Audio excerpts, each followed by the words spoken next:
Parfois, je pratique principalement la méditation. Parfois, j'ai le temps de faire 20 minutes de yoga physique.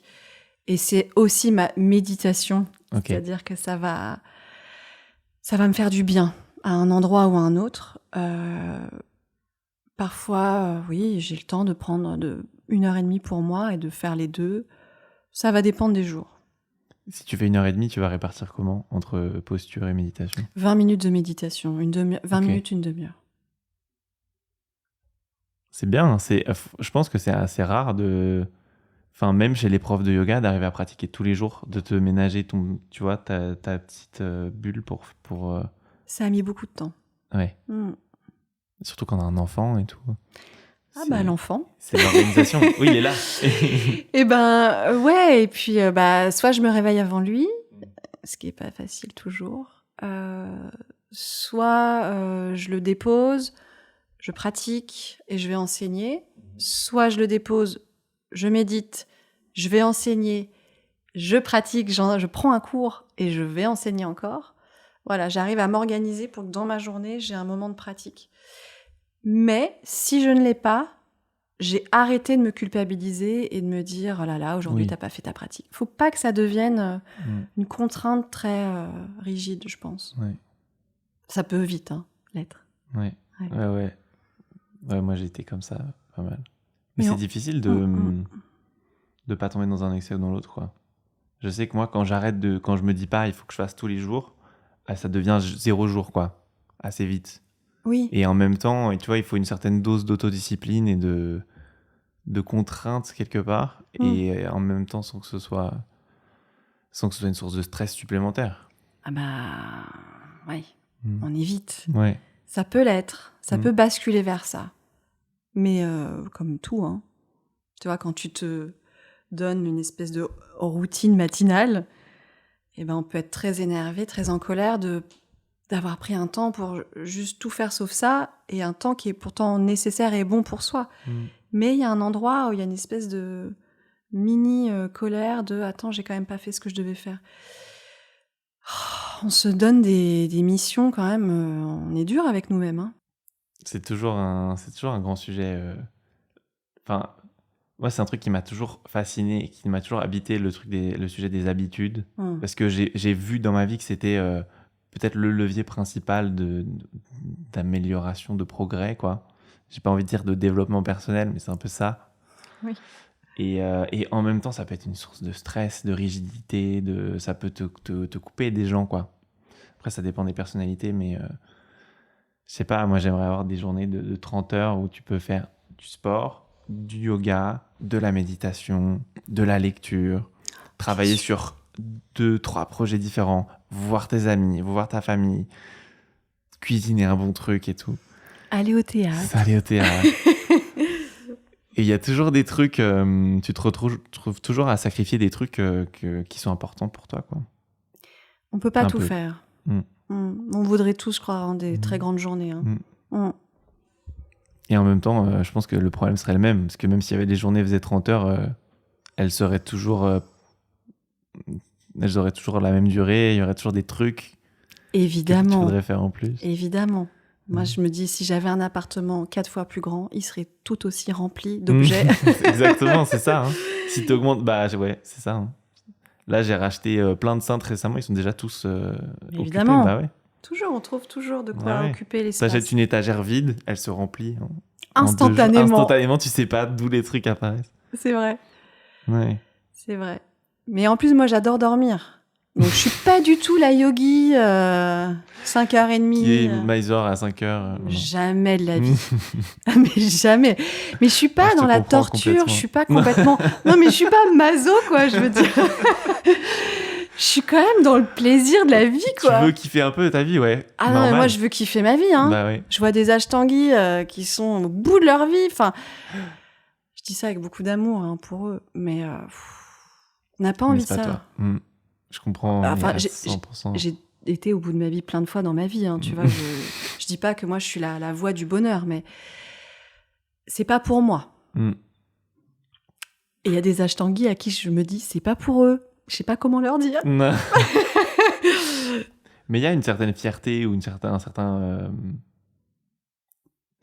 un certain plaisir aussi à se faire violence un peu, à se dire ah je me suis forcé à faire un truc, ça m'a fait du bien et je me sens mieux et Mm. je fonctionne mieux, je me sens mieux. Mm.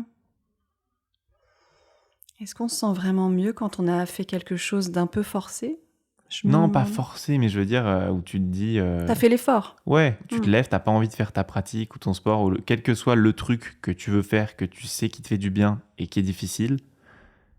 Quand tu passes le petit cap, tu vois, quand tu dépasses ta flemme, ça, en général, tu deviens un peu plus résilient, un peu plus fort. Oui, ça peut te donner de la force. Le yoga donne de la force mentale Mm. aussi, hein, bien sûr.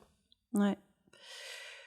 Oui, oui, il faut pas non plus y aller en dilettante. Je veux dire, Ouais. c'est à moitié sérieux et très très joyeux aussi. Mais il y a le Mm. petit côté sérieux de toute pratique. Ouais, Hein. T'es musicien, t'as intérêt à bosser, quoi. ouais. Si tu veux garder un peu le niveau. Donc, moi, j'aime bien la discipline. Mais il faut que ça reste très intelligent. C'est-à-dire qu'il faut que ça soit logique, Mm. intelligent et qu'on comprenne pourquoi on le fait. Et il y a une logique, donc comme je te disais dans la danse classique, que je trouve logique, même s'il y a plein de choses à revoir. Mais il y a beaucoup de, je vais pas dire violence, mais ça contraint aussi beaucoup. Et Mm. ça fait pas toujours du bien. Et le yoga, ça m'a aidé aussi à sortir de ça, du côté ouais, violent, un peu pas malveillant, mais un peu malmenant, Ouais. tu vois, parce que c'est quand même dur pour le corps. Du coup, j'ai pas envie de trop malmener mon corps non plus, quoi. Et il y a un endroit chez moi qui reste un peu, parfois à la limite. Tu vois, de la danseuse qui... Non, non, je pousse un peu... Il y a un petit réflexe. Il y a un petit réflexe. Ouais. Mm. Tu t'es déjà blessé comme ça? Oui. Ouais. Oui, les En chaturanga au général, début. ça calme. Une fois que tu t'es Oui, vraiment oui. blessé, tu te dis bon. Les deux épaules, hein, les Ah ouais? tendinites. En chaturanga? Ah ben moi, mes débuts en Ah ouais. yoga, je pense que je faisais pas ce qu'il fallait, hein, mais je me suis... Tu y allais en force un peu. Ah, mais je me suis fait hyper mal. Ouais. J'ai été mais très peu blessée, je touche du bois. Pas de blessure grave. Pas de genoux. C'est bien ça, c'est Pas rare. Ouais, ouais, j'ai de la chance. Après, j'ai une double hernie discale que je me traîne depuis l'enfance. J'ai fait de la danse où j'ai été très tassée dans les lombaires, où j'ai vraiment dû cambrer très longtemps. Ça m'a bousillé le dos, donc ça m'a un peu sauvé le dos quand même. Et puis en backbend, du coup, je suis pas la ouf des backbend, mais j'y travaille. Mais des fois, c'est ça qui nous fait aussi. Qui nous laisse dans une sorte de conscience de notre corps. Enfin, quand tu peux pas, quand t'es du caoutchouc et tu peux tout faire comme ça, tu vois, moi. Ah bah Ouais. les hyperlaxes, je les envie pas du tout. Hein. Ouais. Mm. C'est Yanger qui disait. C'est quoi qui disait que les corps raides étaient plus intéressants pour lui. Mais bien sûr. Au moins, tu fais tes raids, tu fais ça, tu sens tout. Mais tu sens Ça tout. travaille. Mais bien sûr. Et je trouve que dans l'enseignement, quand tu as énormément de capacités, je trouve ça dur d'enseigner. C'est-à-dire que avec la danse, j'ai une certaine souplesse qui n'est pas extrême d'ailleurs. Hein. J'ai un manque d'ouverture de hanche et tout ça. Et pour ouvrir les jambes en Upavishta Konasana et de pencher en avant, au début... Le pancake. Le pancake, et bah au début, j'avais énormément de mal à expliquer le pancake. Puisque Bah ouais. mon corps, pour lui, c'était OK, facile. Ouais. Donc comment tu vas expliquer si toi, t'es pas passé par la difficulté? Donc ce qui est intéressant, c'est de passer par la difficulté pour l'enseigner ensuite. Ouais. Ça, c'est un sujet pour tout l'enseignement de toute discipline, d'ailleurs. Bah oui, complètement. Ouais. Ouais, c'est difficile de reconstruire intellectuellement les difficultés que t'as jamais eues et que tu n'auras jamais. Très Mais difficile. ça s'apprend, ouais. Ouais. Et j'adore ça, observer les corps, comprendre les mécaniques. Enfin, je trouve ça passionnant. T'adapter aux différentes morphologies. Ouais. Est-ce que t'arrives à avoir des moments de vide dans ta vie? Non. Des moments d'ennui, Non? Ah, j'aimerais tellement. Non, mais j'ai le fantasme du vide et de l'ennui. Et je trouve que j'y travaille en ce moment. C'est un peu mon nouveau Challenge? challenge, ouais. Je pense que je suis quelqu'un qui adore remplir le vide par peur, par anxiété, par peur. Et toi? Par peur d'être avec toi? Probablement. Mais je suis de plus en plus à l'aise avec moi. Toi, tu remplis ou t'as des petits moments? Tu décales pour Je me... décale. Moi aussi, c'est un peu la même chose. Mais j'aimerais bien, tu vois. Par exemple, hier soir, en fait, des moments où je suis bien... Enfin, vraiment, j'ai la journée la mieux organisée, où tout se passe comme je voulais et tout. Par exemple, hier, je me suis retrouvé avec 1 heure de battement, tu vois, avant que mon pote arrive pour dîner. Et j'étais là, j'ai fait tout ce que je voulais aujourd'hui. Qu'est-ce que je vais faire pendant 1 heure? Et je me retrouve avec le même dilemme dont je te parlais tout à l'heure. Tu vois, je me suis dit, 1 heure, je pourrais faire du yoga. J'avais pas fait de yoga encore dans la journée. Mais je pourrais lire, parce que j'aimerais bien plus lire. Je pourrais faire un jeu vidéo, parce que j'en fais plus et j'aimais ça. Et en fait, tu te retrouves à pas... Bon, finalement, j'ai fait un peu de yoga, tu vois. Mais en fait, du coup, tu te retrouves souvent dans des moments de vide comme ça, à pas les utiliser pleinement parce que t'es écrasé par le champ des possibles. En tout cas, moi, c'est ça, souvent. Sauf si j'ai prévu le truc et je me dis, bon, j'utilise l'heure. Mais du coup, il n'y a pas... Dans ce paradigme-là, il n'y a pas de vide. Mais du coup, que faire avec le vide? Parce qu'après, du coup, t'as la prise de décision qui rentre en compte. Donc, soit tu l'annules, mais il n'y a pas de vide. Soit tu gardes le vide, mais du coup, tu fais rien.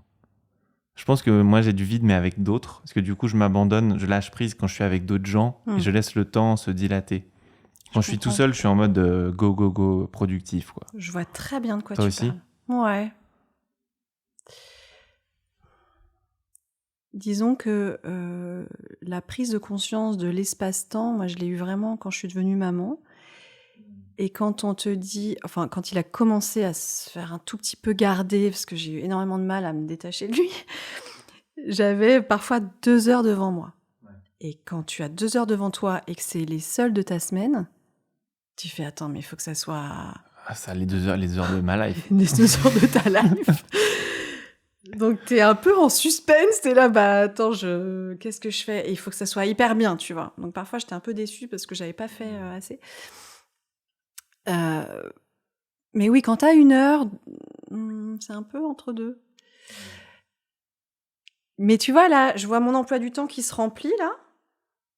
Et en fait, l'anxiété revient. Avant, ça me rassurait. Enfin, disons que j'étais dans le déni de l'anxiété. Ça me rassurait d'avoir tout été rempli. Et maintenant, c'est l'inverse. Et je fais de la place. Et ça me fait un bien. C'est hyper agréable, quand même. Et donc, tu fais quoi quand il y a de la place? Quand tu as des espaces comme ça dans ton emploi du temps? Là, je m'autorise à, par exemple, aller au ciné, aller au théâtre. Je m'autorise à regarder une série. Ce que je trouvais un peu... Alors, je vais pas dire médiocre, attention. Hein, mais ce que je trouvais un peu moyen, tu vois, de un peu rien faire et regarder une série. Pas productif. Pas productif, pas hyper intéressant, alors qu'il y a des séries incroyables. Mais quand je rentre dans une série, après, je peux pas trop m'arrêter. Oui, j'ai le même problème. Du coup, je regarde plus de séries. Voilà, c'est un peu le problème de la série, et je pense que c'est fait pour ça. Mais c'est vrai que même en regardant une série, je faisais mes ongles. Essayer d'emboîter des trucs comme ça. Tu t'autorisais pas à te poser 2 heures, te faire 2 épisodes sous le plaid et rien faire. Ouais, et là, ça y est. Mais ça, c'est cette notion de lâcher. Hein. Ah ouais, je lâche. De lâcher C'est hyper nouveau. Ouais. C'est cool. Ouais. C'est cool d'avoir du temps pour ça. Et parfois, rien. Et j'arrive à ne plus culpabiliser, enfin, de moins en moins. Même quand je fais rien. Hein. Parfois, j'ouvre un livre, je lis 4 phrases. Je suis là en train de penser, à regarder les phrases, à les relire. À ranger, à cuisiner, tu vois, des choses de la vie. Hein. Mais plus de conscience, plus cool. Moins dans l'agitation, quoi. C'est bien d'en arriver là, je trouve. Enfin, d'arriver à garder ça. De laisser toujours de l'espace. Mais je veux que ça soit de mieux en mieux. Oui. J'y travaille. Oui. Ouais. C'est un bon travail, je pense. C'est un bon objectif. C'est un super objectif. De plus culpabiliser, en fait. Ouais. Tu vois ? Ce temps, il est précieux. Et quand t'es maman ou papa, tu dois aussi dire à ton enfant non, là, on fait rien. Juste, tu joues ou tu dessines, ou même pas. Ou tu donnes aucune indication, l'enfant va faire ce qu'il a à faire. Et on est aussi dans une société où je vois les parents, hein, parce que je les vois, et je me vois en tant que parent, parce que c'est un vrai miroir et c'est hyper intéressant pour ça d'être parent. Dans cette société où on comble le vide, où on doit être performant, les enfants sont comme ça. Hein. Le lundi, ils ont piano, le mercredi, ils ont hip-hop, le jeudi, ils ont... Et quand ils ont rien, tu leur files un iPad, un truc. Et quand ils ont rien, bah, en tout cas, tu leur dis, tu veux pas dessiner, tu veux pas qu'on joue aux cartes. Enfin, je veux dire, il y a un moment, c'est bon, quoi. Ce temps, il est précieux, ce temps d'évasion, d'imagination, d'ennui. Surtout que pour les enfants, a priori, c'est plus naturel que pour nous. Enfin, si tu les laisses faire, je pense que... Si tu les laisses faire, c'est ils censé vont... être eux qui vont nous réapprendre. Et ouais, carrément. Mais les enfants qui sont surchargés d'activités, tu les vois aussi. Ils peuvent plus rien faire.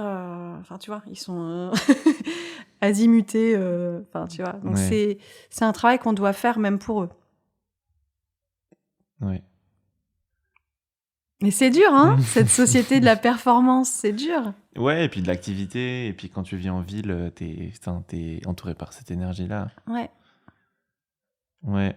Complètement. Toujours système nerveux sympathique, activé. Exactement. Et comme tu dis, tu vis en ville, il y a tout ici. Tout est possible tout le temps. Tu peux aller voir ça et t'as peur de louper ça et de louper le cours de machin, de trucs. La FOMO. Ouais. On l'a un peu en vivant là. Ouais. Moi, j'ai pas trop la FOMO. Non. Ouais, je m'en fous de pas faire trop de trucs, tu vois, de pas trop sortir et tout à Paris. Mais c'est plus la FOMO de moi-même, de me dire, j'ai pas avancé assez, tu vois. Je comprends. Mais paradoxalement, plus t'avances, plus t'es productif, en tout cas plus t'es satisfait avec ta vie, avec ce que tu fais, plus tu peux t'autoriser aussi à ralentir, à prendre Bien sûr. À laisser du vide, ouais. Mais bien sûr, quand t'as accompli tes tâches, tu peux enfin te détendre pour de vrai. Ouais. Sinon, si la tâche, elle est là... Mais ce qui est dur, c'est de mettre une limite aux tâches aussi. Parce qu'en fait, on est comme ça. Plus on fait, plus on a envie de faire, plus on peut faire, plus on est productif, plus on y va. Il faut savoir se mettre soi-même... Enfin, surtout quand t'as pas un travail de 9h-17h où du coup, le cadre, bah, il t'est imposé de l'extérieur. Et il y a un côté aussi bien de ça. C'est difficile de toi-même mettre une limite quand t'as pas ça. Oui, c'est vrai. Tu pourrais toujours accepter plus de cours, faire plus de retraites. Mais bien sûr. Parce que voilà, faire plus d'argent. Oui. Et il y a du positif là-dedans. Mais ouais, quand est-ce que tu commences à t'oublier ? Ah bah, on s'oublie vite, hein, tu sais, quand on est indépendant. On s'oublie vite. On devient des machines, hein, parfois. Ouais. Ouais, complètement. Mais d'ailleurs, nos débuts, enfin, moi je sais pas comment tu as commencé à enseigner, puis toi, tu gagnes ta vie différemment. Moi, j'ai jamais fait 100%. Ouais. T'as jamais fait 100%. Quand tu bascules vers le 100%, c'est la course. Il y a une pression, c'est la course à remplir. Ouais, et puis t'as pas de congé payé. T'es tout le temps. Ouais. Ton été et tes vacances d'été, il faut que tu charbonnes pour. Il faut que tu charbonnes. Ouais. Chaque jour, chaque heure libre n'est pas payée. Donc tu remplis et c'est vrai que tu fais. Je sais pas, moi, je vais pas dire que j'ai fait un burn-out, hein, mais au départ, je devais avoir 18 cours par semaine. J'étais séchée, vidée, je pouvais plus rien donner. Ouais. J'ai été même aphone. Enfin, tu sais, quand tu peux plus parler, il faut arrêter, quoi. Et c'est un piège, et en même temps, au départ, tu passes un peu par là, quoi. Faut trouver l'équilibre. Ouais. Mais bon, c'est souvent, c'est malheureux, mais souvent c'est en allant trop loin qu'après on sait. Oui. Tu dis, ok, ça, je sais, tu vois, si tu t'es blessé, ou t'as fait un burn-out, tu t'es trop fatigué, ou t'as été à fun, ou quoi, tu sais, il y a des directions, tu sais, ok, là, ça mène là, mon corps a fait l'expérience de ça, c'est dans ma chair, et maintenant, la limite, elle est inscrite en toi. Un peu, non ? Oui, de plus en plus. Tu vas pas retourner, tu disais que tout à l'heure, t'es pas maso, tu vas pas retourner là où ça a craqué, quoi. Non, je suis plus trop maso. Mais B.K. Iyengar, il dit 2 cours par jour. Tu dois enseigner 2 cours, pas plus. C'est vrai ? Il dit ça ? Ouais. Et je suis assez d'accord. 2 cours, c'est super. Financièrement, après, il faut être, Ouais. faut savoir comment donner ces 2 cours et où et Ouais. comment. Mm. Oui, il faut être un peu. Oui, il faut avoir des gens, quoi. Oui, Mm. Ouais, mais c'est. Ouais. 2 cours, c'est bien. c'est bien. 3 Hein. cours, c'est intense. 3 cours, ça commence. Ça commence à Et être quand on donne intense. 5, 5, j'ai jamais fait. 5 dans la ça même m'est journée. arrivé peut-être quelques fois. Oh bah, t'as plus envie de parler à personne. Bah ouais. C'est Ouais, dur. j'imagine. Ouais, Ouais. C'est comme le massage, tu peux pas. c'est pareil. Tu peux pas donner en Non. fait comme ça. Ouais, les gens qui travaillent dans des boulots plus, on va dire, conventionnels ne peuvent même pas imaginer. C'est-à-dire que, oui, ça va, tu travailles, allez, en tout 4 heures par jour. Ouais, mais c'est quoi, c'est 4 heures? Ouais. Hein, Oui. Oui, c'est des vrais. c'est comme les spectacles, hein. T'enchaînes pas 5 spectacles dans la journée ou dans la soirée, hein, Ouais. a priori. Ouais, c'est même encore différent parce que tu veux qu'il y ait un truc sincère, il y a quelque chose d'impalpable que tu donnes. Surtout si tu veux être sincère, si tu veux être vraiment toi-même. On en parlait un peu avant, Oui. avant le podcast. Si tu vas pas bien, si t'as pas l'énergie, tu vas pas l'inventer. Et si tu l'inventes, ça te grignote, ça te fait du mal un peu. Enfin, Oui, tu puises dans tes réserves, quoi. oui, et je trouve ça très dur. Ouais. Je crois qu'on passe tous par là, et d'ailleurs dans tous les boulots, et d'ailleurs chez les acteurs aussi, chez les musiciens, chez les artistes qui tournent. Enfin, tu vois, je pensais à l'acteur qui tourne beaucoup dans l'année. Alors c'est toujours des tournages avec des aventures très différentes, mais si tu es sur une pièce de théâtre pendant 6 mois, 1 an, et que t'en es à ta je sais pas combienième, moi je l'ai vécu en tant que danseuse, un peu toujours le même spectacle. Dur de trouver cette vérité, cette authenticité et ce présent. Mais dans plein de boulots, c'est comme ça, en vérité.